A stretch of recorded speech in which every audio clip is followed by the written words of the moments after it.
War never changes, they say. Whether or not that's true is irrelevant, because there's a giant war going on in Ukraine. Ukraine is a front line for the Western democracies. Ukraine is the front line to protect the post-World War II rules-based order, and the price of failure is not only the freedom of the people of Ukraine, the price of failure will be your own. If the West is resolute in support of Ukraine, if Vladimir Putin and the terrorist federation is defeated, Communist China will think twice before trying to expand its borders and taking over its neighbors. But if the West fails to support Ukraine and Ukraine falls, that will be a message for the dictators of the world that they can do whatever they want, that the Western democracies are weak, and that they will not stand up, and that they can each be picked off one by one. But you say to yourself, the Russian military sucks. And yes, they do.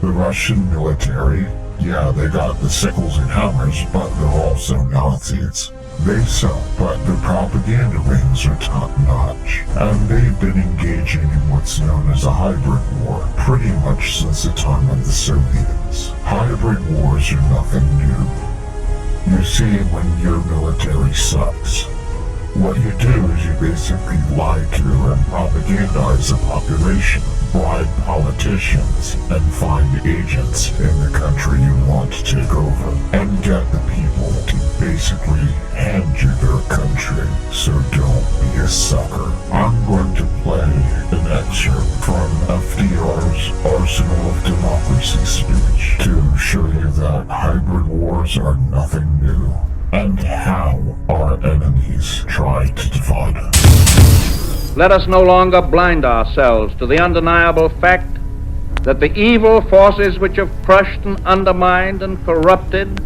so many others are already within our own gates.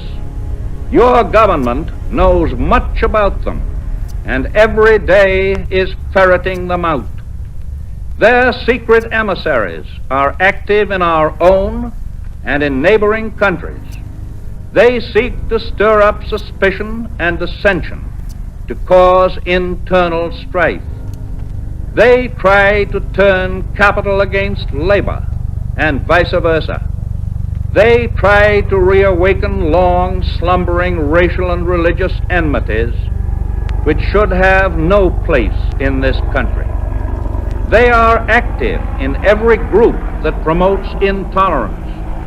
They exploit for their own ends our own natural abhorrence of war. These trouble breeders have but one purpose. It is to divide our people, to divide them into hostile groups, and to destroy our unity and shatter our will to defend ourselves. There are also American citizens, many of them in high places, who unwittingly, in most cases, are aiding and abetting the work of these agents.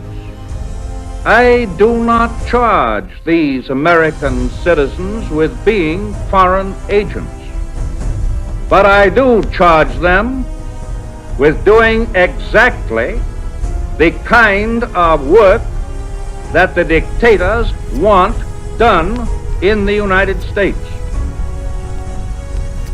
These people not only believe that we can save our own skins by shutting our eyes to the fate of other nations.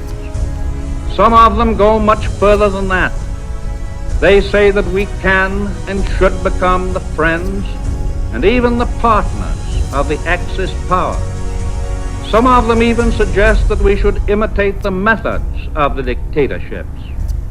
But Americans never can and never will do that. The experience of the past 2 years has proven beyond doubt that no nation can appease the Nazis. No man can tame a tiger into a kitten by stroking it. There can be no appeasement with ruthlessness. There can be no reasoning with an incendiary bomb. We know now that a nation can have peace with the Nazis only at the price of total surrender. War. War never changes, and you can bet this is going to be a series. You be the arsenal of democracy that your grandfather was.